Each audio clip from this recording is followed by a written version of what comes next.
तो आज हम मैथमेटिकल लॉजिक का नेक्स्ट लेक्चर देखेंगे, इसमें कि हम देखने वाले हैं logical connectivities, simple and compound statement. तो इसमें सबसे पहले जो है लॉजिकल कनेक्टिविटीज है, ये बहुत इंपॉर्टेंट पार्ट है चैप्टर का। आगे का पूरा जो चैप्टर है ये लॉजिकल कनेक्टिविटीज पे बेस है। तो देखो कनेक्टिविटी मतलब क्या रहता है, जब हम दो सेंटेंस कौन से वर्ड से कनेक्ट करते हैं तो उसको कनेक्टिविटी कहते हैं। मतलब एंड है और है, इससे जब हम कनेक्ट करते हैं तो उसको क्या कहते हैं, कनेक्टिविटी कहते हैं। तो हम ये चैप्टर में जो है कौन कौन सी कनेक्टिविटी देखने वाले हैं, तो इतने कनेक्टिविटीज हम देखने वाले हैं चैप्टर में। फर्स्ट है एंड है फर्स्ट, सेकंड है और है, उसके बाद है इफ देन है, और फोर्थ है if on in, if and only if है, और आखिरी की जो है वो नॉट है। उसके पहले हम देखेंगे सिंपल एंड कंपाउंड स्टेटमेंट क्या रहता है। तो देखो सिंपल स्टेटमेंट मतलब ऐसा सेंटेंस जिसको हम अलग नहीं कर सकते उसको कहते हैं सिंपल स्टेटमेंट, और कंपाउंड स्टेटमेंट मतलब जिसको हम अलग कर सकते हैं उसको क्या बोलते हैं, कंपाउंड स्टेटमेंट। तो हम सिंपल स्टेटमेंट का एग्जांपल देखेंगे। देखो simple statement, a statement which can not split is called simple statement. तो सिंपल स्टेटमेंट किसको कहते हैं, ऐसा स्टेटमेंट जिसको हम अलग नहीं कर सकते उसको क्या कहते हैं, सिंपल स्टेटमेंट कहते हैं। अब एग्जांपल हम लिखेंगे, Mumbai is capital of Maharashtra. तो अभी एग्जांपल देखो, एग्जांपल है Mumbai is capital of Maharashtra, ये क्या है, सिंपल स्टेटमेंट है। अब इसको हम अलग नहीं कर सकते तो ये क्या होगा, सिंपल स्टेटमेंट होगा। अब कंपाउंड स्टेटमेंट मतलब ऐसा स्टेटमेंट जिसको हम अलग कर सकते हैं। तो अब हम कंपाउंड स्टेटमेंट का एग्जांपल देखेंगे। तो देखो कंपाउंड स्टेटमेंट, तो कंपाउंड स्टेटमेंट की definition, a statement which can split into two statement. तो देखो कंपाउंड स्टेटमेंट मतलब जिसको हम क्या कर सकते हैं, स्प्लिट कर सकते हैं। तो उसका एग्जांपल देखेंगे। Example, today is Sunday and tomorrow is Monday. तो अब यहाँ पे देखो दो अलग अलग स्टेटमेंट है। तो क्या है, टुडे इज क्या है, संडे, ये एक स्टेटमेंट है एंड, और कैसे कनेक्ट किया है, एंड टुमारो इज मंडे। तो ये अलग अलग स्टेटमेंट है। तो इसको हम क्या कर सकते हैं, सेपरेट कर सकते हैं। क्या कैसे सेपरेट कर सकते हैं, टुडे इज संडे और टुमारो इज मंडे। तो जो कंपाउंड स्टेटमेंट रहते हैं उसको हम क्या कर सकते हैं, सेपरेट कर सकते हैं। तो अब इसके आगे हम देखेंगे कनेक्टिविटीज कौन कौन से है और उसके ट्रूथ टेबल क्या है। तो देखो फर्स्ट कनेक्टिविटी है हमारी कंजक्शन, जिसको क्या कहते हैं, एंड कहते हैं। तो देखो फर्स्ट कनेक्टिविटी हमारी क्या है, कंजक्शन है। तो कंजक्शन की जो डेफिनेशन है तो उसका स्टेटमेंट क्या रहता है, देखो, two statement are combine using connectivity and then it is called conjunction.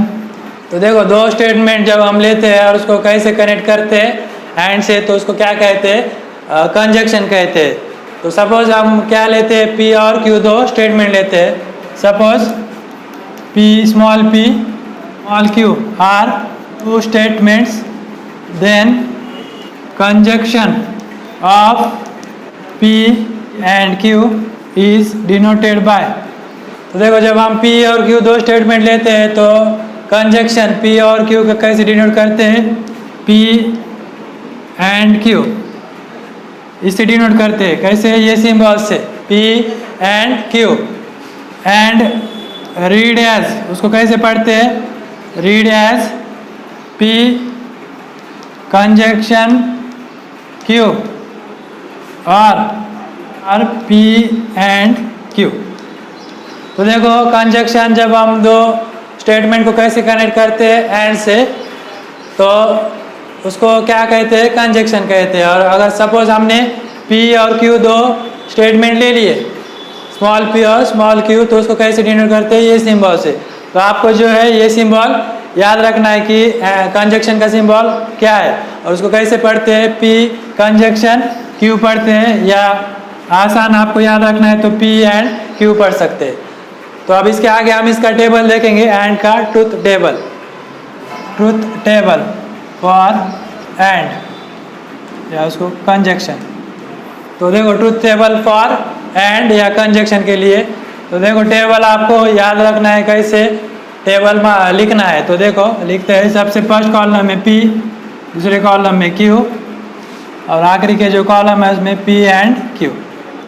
तो देखो ये टेबल आपको याद करना है, कैसे इसको तैयार करते हैं। तो बहुत आसान है।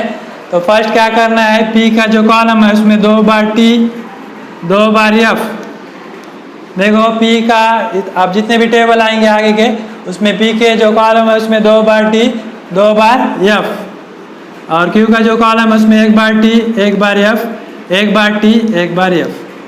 तो आपको याद रखना है कि जो टेबल है उसमें P के टेबल में 2 बार T 2 बार F, Q की टेबल में 1 बार T 1 बार F 1 बार T 1 बार F। अब ये एंड लेना है, तो यहाँ पे T T T आता है, बाकी सब F आते हैं। तो देखो अब ये टेबल में, एंड के टेबल में आपको कंडीशन क्या याद रखनी है, if both values are true, P और Q दोनों भी क्या रहना, ट्रू रहना, मतलब P भी T रहना और Q भी T रहना, तो जवाब क्या आएगा, T आएगा। तो ये आपको इसकी कंडीशन याद रखना है कि क्या है, एंड की कंडीशन क्या है कि अगर दोनों भी T रहे तो जवाब क्या आएगा, T आएगा। अगर एक T और एक F रहा तो क्या आएगा, F आएगा। तो इसमें याद रखो कंडीशन क्या है एंड की, if both values are true then it is true otherwise false. तो ये कंडीशन आपको याद रखना है एंड की।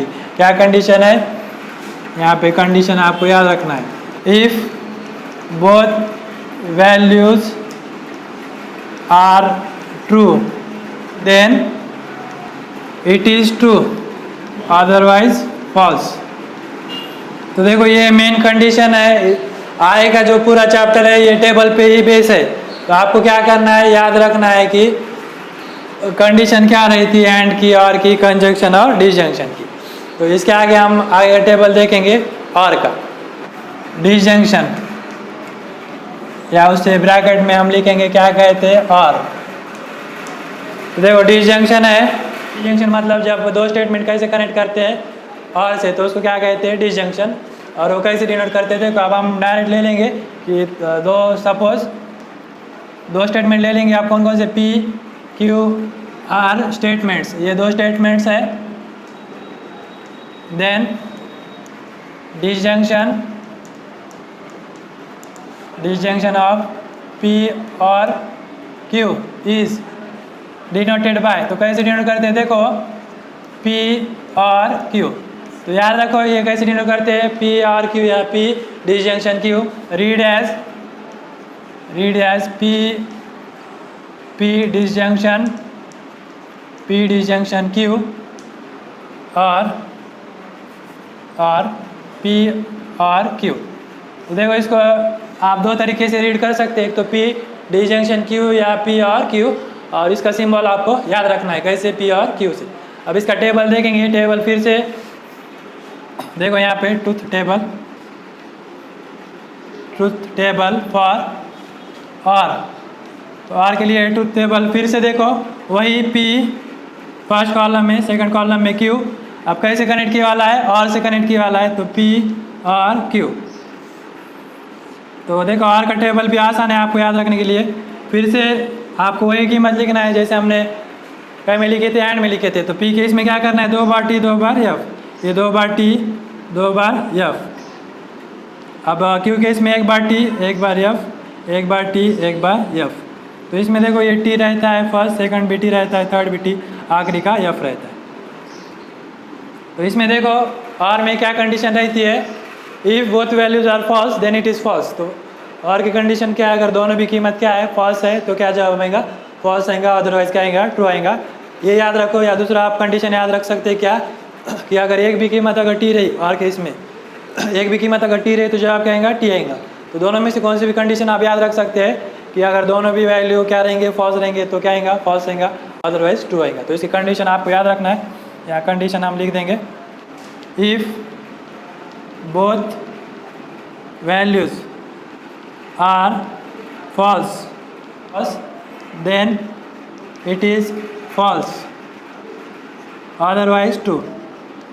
तो ये दो टेबल हमने देखे कौन कौन से, एक पहला देखा है कंजक्शन का और दूसरा देखा है डिजंक्शन का। तो ये दोनों की कंडीशन आपको याद रखना है। इसमें मेन जो है कंडीशन ये है टेबल में, और आपको ये याद रखना है कि कैसे लिखना है। P में 2 बार T 2 बार F, Q में 1 बार T 1 बार F, और सिंबल याद रखना है R का सिंबल और एंड का सिंबल। तो यहाँ पे हमने और का था और पहले जो था एंड का था। तो इसके आगे टेबल हम नेक्स्ट लेक्चर में देखेंगे।